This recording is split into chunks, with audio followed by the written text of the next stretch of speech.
Good morning from the nation's capital city of Abuja on this beautiful Friday morning. Now Nigeria's fight against corruption saw marginal progress in 2024, according to the latest Corruption Perceptions Index released by Transparency International through its Nigeria chapter, the Civil Society Legislative Advocacy Center, CISLAC. Now, the report launched in Abuja on Tuesday shows Nigeria's score improving slightly from 25 to 26 out of 100, moving up 5 places in global rankings from 145th to 140th out of 180 countries. While this progress signals some improvement, CISLAC warns that systemic corruption remains deeply entrenched, particularly in the judiciary, security sector, oil industry, and government procurement processes. The report attributes Nigeria's modest improvement to several factors, including increased anti-corruption prosecutions, more high-profile cases being investigated and prosecuted, with agencies like the EFCC and ICPC making progress in asset recovery, improved asset repatriation. Nigeria successfully recovered stolen assets, including the $52.88 million looted by former Oil Minister Diziani Alison Madueke. Civil society and media advocacy have played a key role in exposing corruption and pushing for reforms. The story did not end here, however. To take us forward on this matter is a legal practitioner and a senior programs officer with CISLAC, Suleiman Hassan Gimba. It's good to have you in our studio this morning. Thank you for having me. You're welcome. Well, Nigeria's slight improvement in the Corruption Perception Index is largely due to the increase in high-profile anti-corruption prosecution. However, it is ironic that the same individuals who are praising this progress made are quick to accuse the EFCC and other agencies of political witch hunts when it seems that public figures are involved. Is this a fair, is it fair? Is it fair? Sorry, I didn't get you. Is it fair that people, despite, the progress made, when popular figures are involved, the scale seems to tip? I still don't quite get the question. Sorry, if you can paraphrase. Well, I'm trying to say here that yes, now that we have recorded this kind of progress, yes, when it seems that political figures are involved, they're the ones involved, people seem to criticize the EFCC and ICPC and say that they are being witch hunted for maybe some political reasons or some, personal issues. But is it fair on the part of the EFCC to be blamed when political figures are involved, when they are just doing their jobs?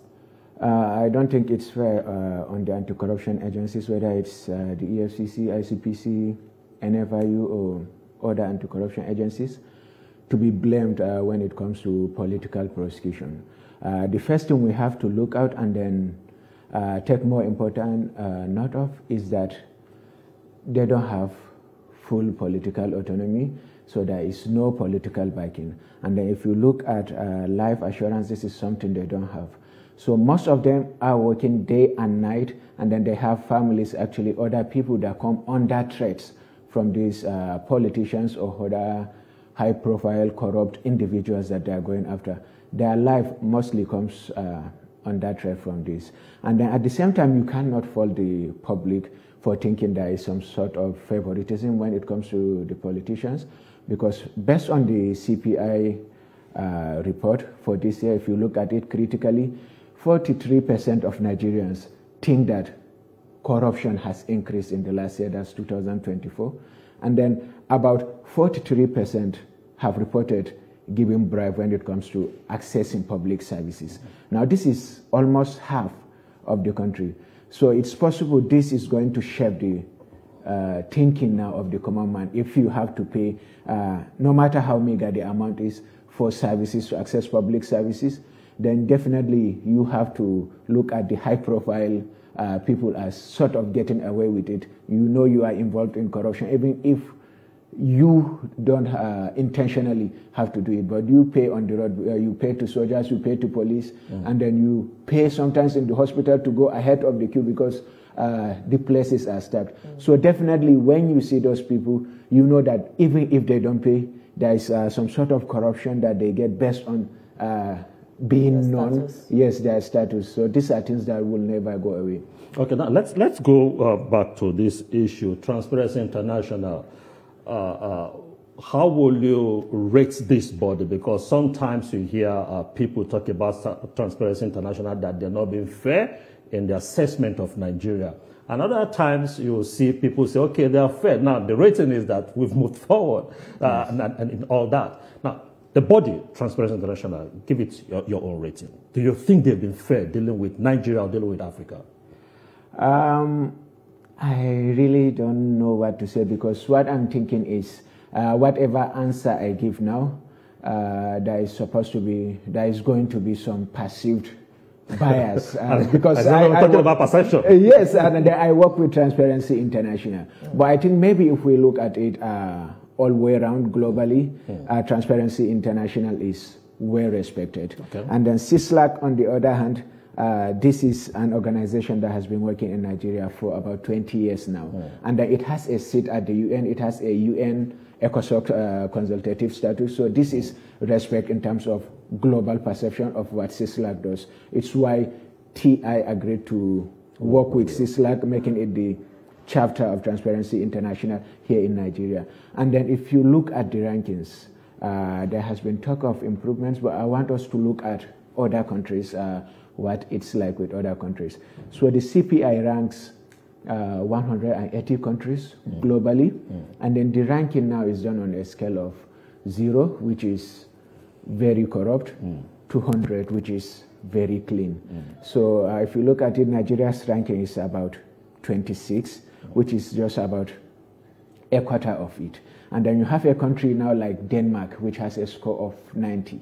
If you come back to Africa, we have a country like Seychelles, now has a score of 72, Cape Verde 62, and then you have Rwanda and Botswana having 50-something. And then if you look at our rivals, the ones that we are mostly compared with in terms of all these indices that is used to compare African countries, you have South Africa on the one hand, and then you have Egypt on the other hand. And now South Africa scored 40 in the previous ranking. And then in the country, they still see it as a disaster. They don't see that as progress. They scored 40 and then they see it as a disaster because it's still below the average. And then this is a country that is considered as a giant in Africa, just like Nigeria. And then you have Egypt. We all know they have been dealing with a lot of issues internally, and they got a -5 from the previous year. So they had 35, and then this year, for the 2024 ranking now, they have a score of 30. This is a country that is in disaster.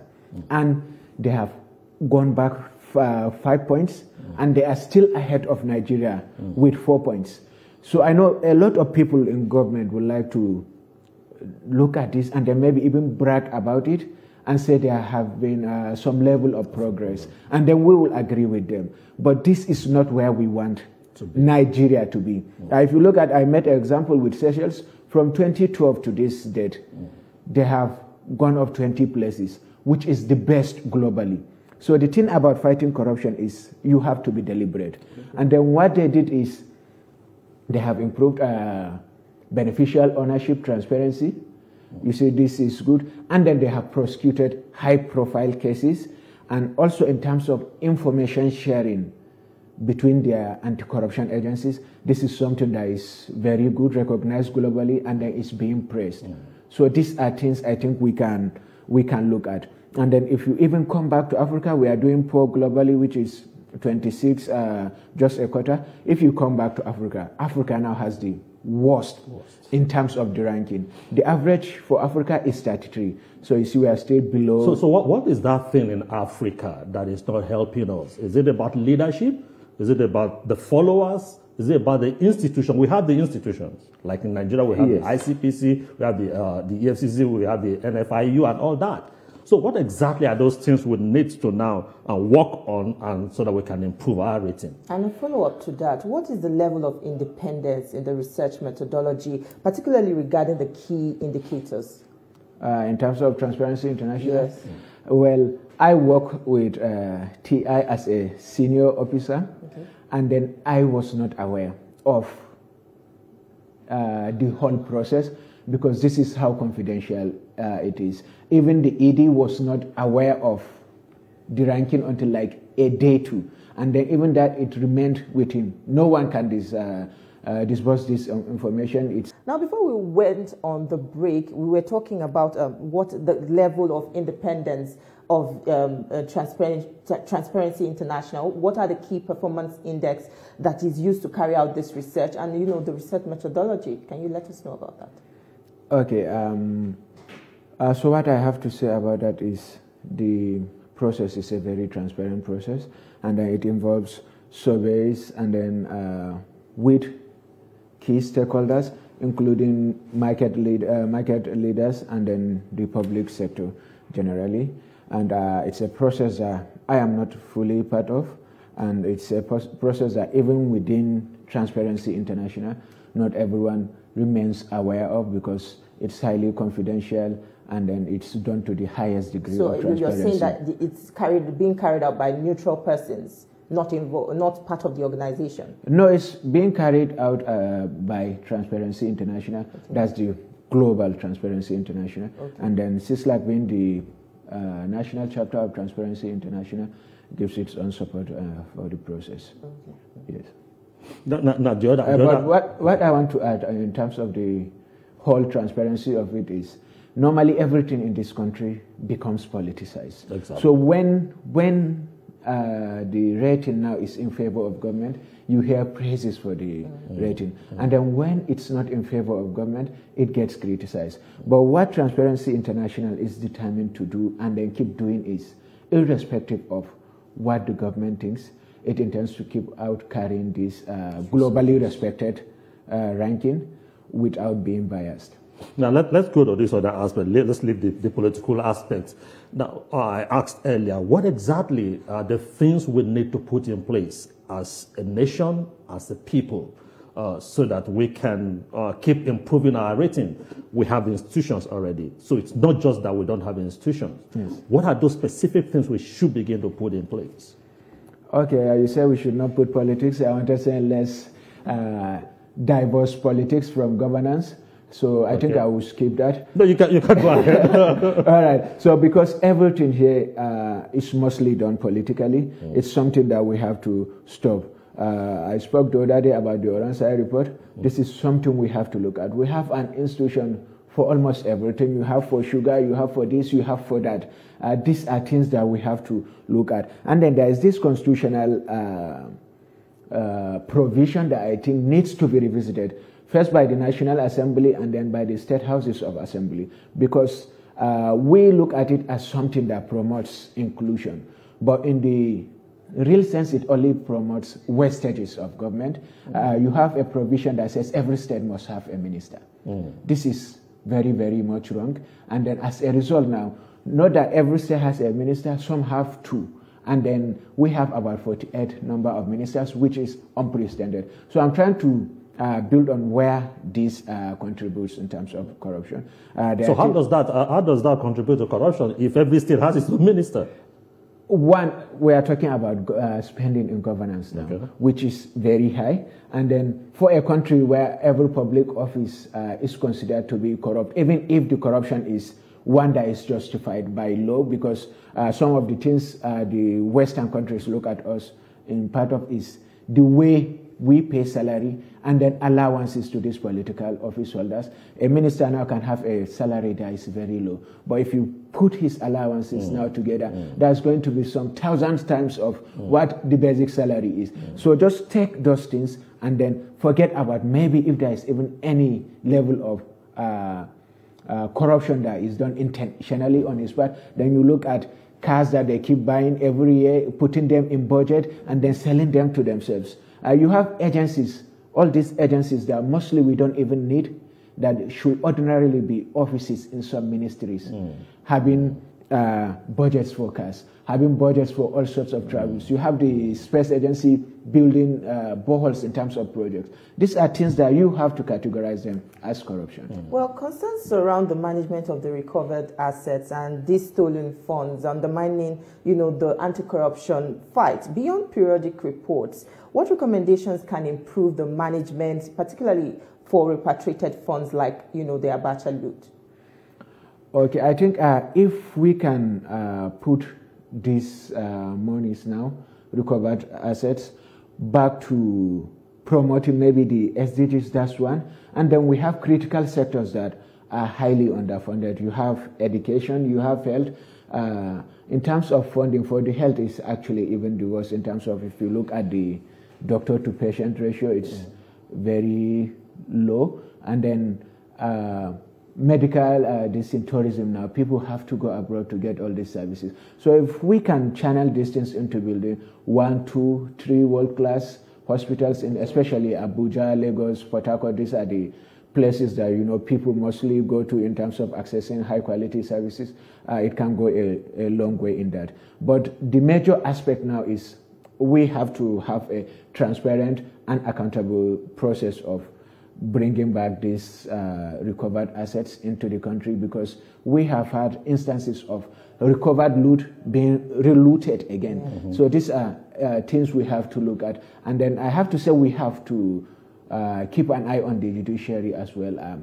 Keep encouraging the judiciary, and then keep working towards making the judiciary fully autonomous, because as far as we are concerned, the current setup doesn't allow the judiciary to be fully independent. And in terms of the fight against corruption, the judiciary is as important as the anti-corruption agencies that we have. So what you're saying in essence is we need this independence of the various institutions. Yes, we do. Okay. Now, how do you relate the earnings of the people, the level of poverty in the land, with helping to fight against corruption? Because when the people are poor, you hardly will find the fact that, look, you won't have money greasing palms and all that you talked about, the checkpoints the other time and all that. It boils down to some extent to the living standard of the people. Recently, the president was saying that his attempt to improve the take-home of workers is also a means of fighting corruption. So which means we must improve what people earn. Yes, I believe you on one hand. And then on the other hand, I believe not only improving the earnings of workers now, we have to look at how we can reduce the cost of goods and services in the country. We have a minimum wage of 70,000 naira, which a lot of states cannot implement, talk less of local governments. Yeah. And if you even look at that 70,000 naira now, going back a few years, a few other administrations in the past, it's actually worse. This 70,000 naira is worse than what was being paid as minimum wage under President Goodluck, if you convert it to dollars. And then even last year when 30,000 naira was the minimum wage. So we have to find a way to strengthen our currency, and then to also bring down inflation, because it's an all-time high. And then there is this thing that keeps happening. We increase salary for workers now, and then we find a way to take the money from the sideways. Not only in terms of the goods and services, which sometimes government doesn't have control, but then you have fuel now, which affects the cost of almost everything. And then I did speak about the checkpoints. If goods will now leave, let's say, Yobe State to go to Lagos, the amount of money that they will pay to each checkpoints. Let's not even talk about things that we import from other African countries, just within the country. That affects the prices of goods and services. And then you have like the CBN now, for instance.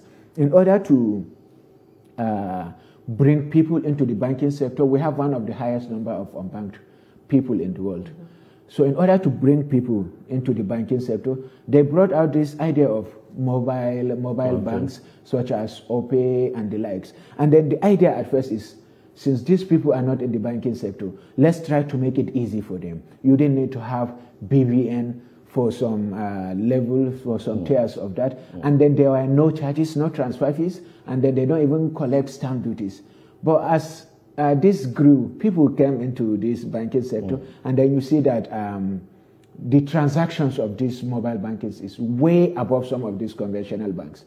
And then because the government is looking to fund everything using tax, they had to now make these same poor people that you told them to come and use this bank and then be part of the banking sector. They now pay all those taxes, all those things that were hitherto only limited to conventional banks. So you see, you have added a tariff on the poor people. And it falls down on the people. Yes, and then you have the telecommunications now hiking prices as well. So just very quickly before I let you go, this latest report attributes Nigeria's improvement to high-profile anti-corruption prosecution. However, the EFCC's vigorous pursuit of these cyber crimes and, Yahoo boys raises question. Does their success in this area genuinely contributes to Nigeria's corruption perception index, or are they just targeting low-hanging fruits?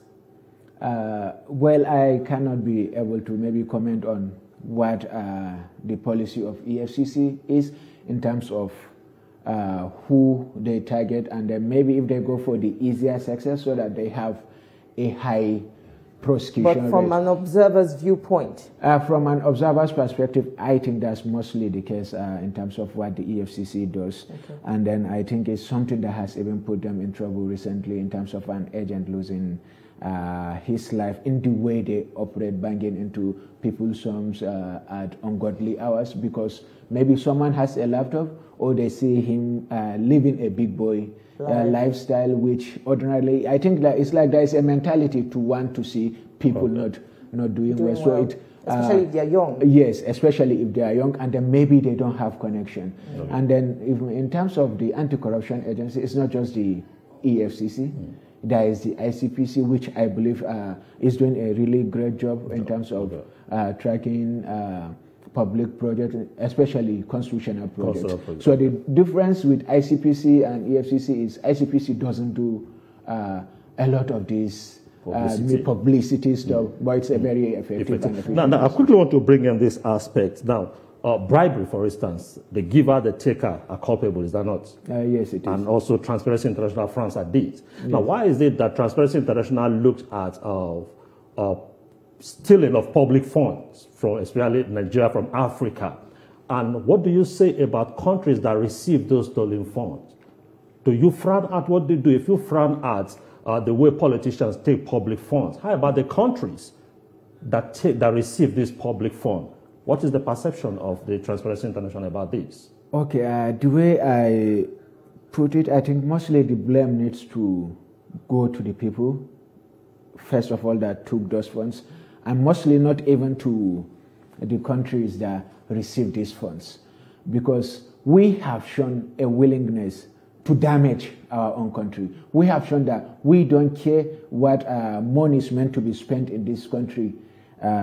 We don't show the importance of this into helping our own people as long as it's going to benefit us. And then these countries, they say, all right, bring this money, we'll keep it for you. And then this is money that even if you'll be able to recover from this country, by injecting it into that country, you are boosting their economy, because even within Nigeria, money that you keep in banks actually go into various forms of businesses, creating value. Yeah. So the fault is mostly with us. We have to look at ways to keep money in this country. That's one. And then in terms of stolen funds, we have to find ways to recover them and then keep them in this country. And then the fight against money laundering, now we have to work with countries globally. All right, thank you so much. Sorry, I wanted to add it remains for the government of Nigeria to find a leverage now to use against those countries that are receiving this funds. But you have countries that have claiming neutrality, and they will just keep receiving money. We do get your point, but we've run out of time. Thank you so much for your contributions with us on the program this morning, Suleiman Gimba, and we hope to talk to you some other time. I see that you have not finished your thought first. Unfortunately, we've run out of time. We have to go now. All right, thank you for having me. Thank you so much. Well, thank you. That's it from us here in Abuja. It's back to you in Lagos, Veronica and Ibrahim.